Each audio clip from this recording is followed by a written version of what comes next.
गुरु है हम नाई, प्रेम गली अतिशा करी तामे तो न समाए। कविदास जी कहते हैं कि जब मैं था, मतलब मेरे अंदर जब मैं की भावना थी, अहंकार की भावना थी, तब गुरु नहीं, तब मुझे सच्चे गुरु की प्राप्ति नहीं हुई।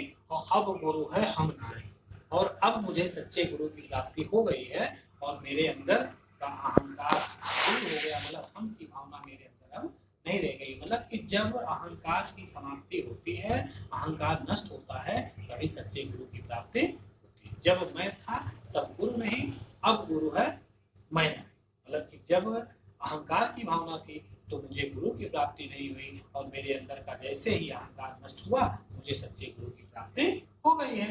प्रेम गली अतिशा करी तामे दो न समाए। कबीरदास जी कहते हैं कि प्रेम गली अतिशा करी, मतलब ईश्वरीय साधना का मार्ग अत्यंत सकरा है, बहुत पतला है।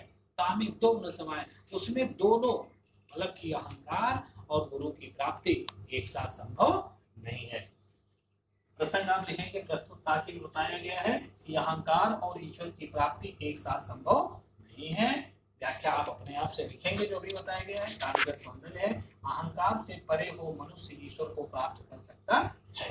रस शांत है, छंद धुआ है और अहंकार अहंकार। भाषा चतुक्कड़ी, शैली उपदेशा। अगला है भगत भजन हरि नाम है, दूजा दुख अपार, मनसा वाचा कर्मणा कबीर सुमिरन सार। भगत भजन हरि नाव। नाव आप लोग जानते हैं, नाव क्या होती है? नदी को पार करने का एक साधन। तो भगत भजन हरि, ईश्वर की भक्ति और उसका भजन नाव है, मतलब इस संसार रूपी भवसागर को पार करने के लिए नाव की समान।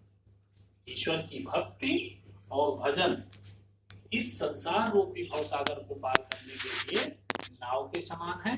दूजा दुख अपार, दूसरा जो भी कुछ इस संसार में दिखाई पड़ रहा है वो दुख अपार, मतलब अपार दुख है। जैसे अभी आप कहीं चले जाइए तो आप देखेंगे कि इस संसार में कोई सुखी आपको दिखाई नहीं पड़ेगा। अभी आप अस्पताल पे चले जाइए तो आप देखेंगे कि वहाँ इतने लोग दिखाई पड़ेंगे जैसे लगता है कि पूरा संसार ही बीमार हो गया है। तो यहाँ कोई सुखी नहीं, सभी लोग सुखी हैं। दूजा दुख अपार, दूसरा जो भी कुछ संसार में दिखाई पड़ रहा है वो अपार कष्ट है।